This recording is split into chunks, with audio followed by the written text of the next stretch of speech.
those fresh new LED lights at Bryant-Denny Stadium. You'll get to see those. And the Tuscaloosa hotel man with that 2-night minimum of about $500 a night, he's happy to host you. With that, we bring on Chase Goodbread of NFL.com, Crimson Cover Television, and the Talking Tide podcast. What about that Tuscaloosa hotel man for October, the weekend of October the 19th, Goodbread? Think he's happy right now? He'll do a little better than the ticket man, won't he? Just a little better. Yeah, but it won't be hot. It won't be noon. You won't be playing at noon, by gosh, 11 a.m. But now we get that other side of that. The other side of those early kicks, as I've said all along, is that when you start kicking them off at 8, then you got the Mobile fans, the Huntsville fans, even Birmingham. Well, gosh, I'm trying to there and back it. Kind of hard to there and back it when the game ends at 11:35 or so, They're building those hotels as fast as they can around here. Is that the new, I said the other day, that's the new boom, right? In Tuscaloosa, it was those apartments, and those apartments are still going up pretty good too. But those hotels, you're right, they can't build them fast enough. Yeah. Hey, Chase, I wanted to talk to you today. One of the topics we were going to hit on today, with all the exposure and with all the success that this Alabama program has had, not just in terms of on the field, but in the NFL draft, is it possible for Alabama to have an undervalued NFL prospect at this point? Underrated, yes. Undervalued, no. And there's a difference. It's a good question. Undervalued, meaning a guy who's just not well known enough. I don't think that exists in Tuscaloosa anymore. I mean, you look at the way some of the guys some of the guys that don't even play a ton at Alabama end up getting looks in the NFL. Guys like Robert Foster with the Buffalo Bills, for instance.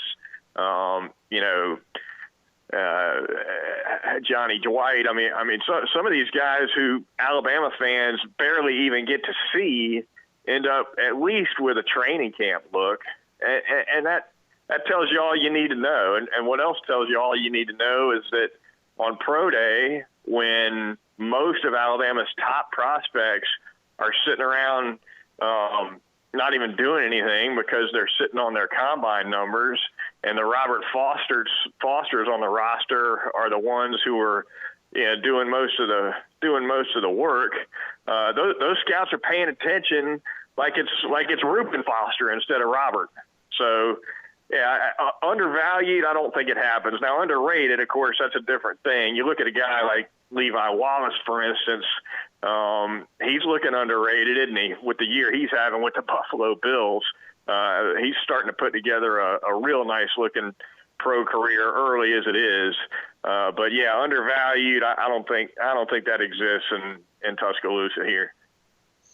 Mack Wilson is a fifth-round pick. I think we were both on the same page about his prospects as a pro, big picture-wise, compared to what we saw of him in 3 seasons in Tuscaloosa. In other words, his best football was still out in front of him. It looks like he's one of those guys, too. Bengals love him. Yeah, no doubt about it. And the one thing that he did flash at Alabama when he was healthy, and he played dinged up a good bit, but when he was physically right at Alabama, he was always really good playing the pass. And in the NFL, if you can do that as a linebacker, if you're good enough at it, then they'll sub you in there on third down, and you don't have to be a first down monster necessarily against the run. All of this kind of brings me around to Devontae Smith with these Alabama wide receivers, because we see Jerry Jeudy and we see Henry Ruggs III and these first-round mocks and these top 50 prospect boards that are out there so prominent in today's media. Devontae Smith has kind of been viewed as a given to be back for the 2020 season. Then he goes for 274 and 5 touchdowns against Ole Miss, and it brings up the topic of what would his draft status be if he were to enter the 2020 draft. And what I've seen, Chase, is a lot of mid-round type of reaction to that potential scenario. Well, how do you view Devontae Smith from that light? As far as who could go and who can stay, I definitely think all bets are off when it comes to all three of those receivers. Certainly Judy and Ruggs, and I wouldn't even begin to issue any certainty whatsoever that Smith will be back either. He is on the smaller side, and all those guys are. And so that question will come up certainly in scouting circles whenever they decide to come out. But yeah, Devontae Smith will run a blazing time, I'm sure, when it comes to the 40-yard dash at the combine. That's always something that can boost a guy's stock a little bit. I think he's an NFL player. It's just a question of how fast he wants to make that jump and start making it. Sometimes coming back is the right thing to do. Certainly the upside for Smith, if you decide to come back as a senior, is that with Judy and Ruggs presumably out of there, he could be looking at a lot more balls and a lot more production. But of course, the flip side of that is the faster you start that pro career, the better is the mindset for a lot of players because it is a short career. So when you look at Devontae Smith, what are the sort of questions? I mean, his body type, you just look at the guy, and I've compared him to sort of Robbie Anderson of the New York Jets, kind of spindly, I guess you could say. But sometimes those guys kind of like basketball players, right? You look at some basketball players and you're surprised, like a Dennis Rodman back in his day, played with a greater strength, physicality maybe than you expected. That's kind of what I see in Devontae Smith right now. Why would he be, if it played out the way that some think it will, why would he be, a guy that would be considered maybe 3 rounds later than, say, a Judy or a Ruggs? Yeah, that's a good question. I think he does play physical for his size. You and I have talked about that a little bit on the podcast. There's going to be some NFL clubs that look at a guy that's real small, like Smith, sub 180, and say, can this guy get off the jam? The NFL is going to come at you with a cornerback who's 200 plus pounds and can play you face mask to face mask right off the snap. And that's not something that Devontae Smith has to deal with a lot at the college level. Those are the kind of things that NFL scouts and clubs try to project the best they can. And another factor that can drive a guy down for sure is that wide receiver typically is a deep position in the draft. There's usually a lot of talent, especially with the way colleges are throwing the ball around now. And you can get some years, you can get some excellent players to go, in the mid rounds. One that comes to mind, who's not unlike Devontae Smith, is a kid out of K-State a few years ago by the name of Tyler Lockett, who's caught on, and I think he was a 3rd round pick of the Seattle Seahawks, and he's had a fine career, but he was never a guy that was going to go in the 1st round, and he's got a lot of the traits I think that Smith has. Let's talk about a guy who you wondered if by staying in school he might ultimately cost himself some money, and that's Derrick Brown, the outstanding defensive tackle for the Auburn Tigers. Just another dominant performance over the weekend against a Florida offensive line that we understand is far from elite. Still, the consistency of Derrick Brown so far this season, I have to think, Chase, is something that is making him some money at the next level by coming back. Yeah, they're having a hard time moving him in the run game, and they're having a hard time stopping him in the pass game. I mean, he's a guy that's going to draw a lot of NFL attention in the spring if he comes out. It's a premium position for sure. That interior defensive line spot it's one of those areas where NFL clubs look at their rosters and they tend to feel like you can't have enough guys who can play at that spot.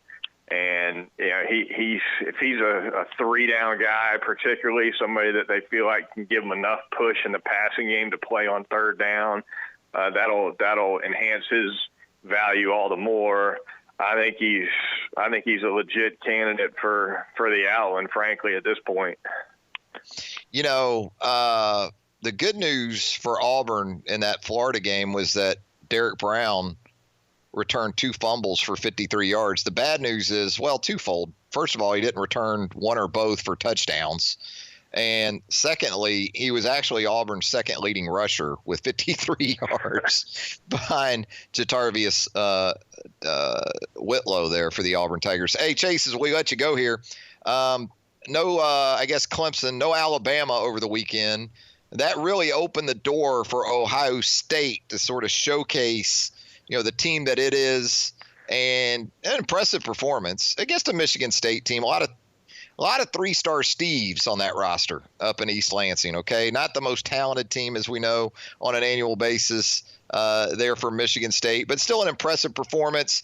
Are you buying this sudden narrative now, though, that it is Ohio State that is the best team in college football? Not Clemson, not Alabama, not Georgia, not Oklahoma, but Ohio State. You buying that narrative just yet? Not quite, but I'm not far.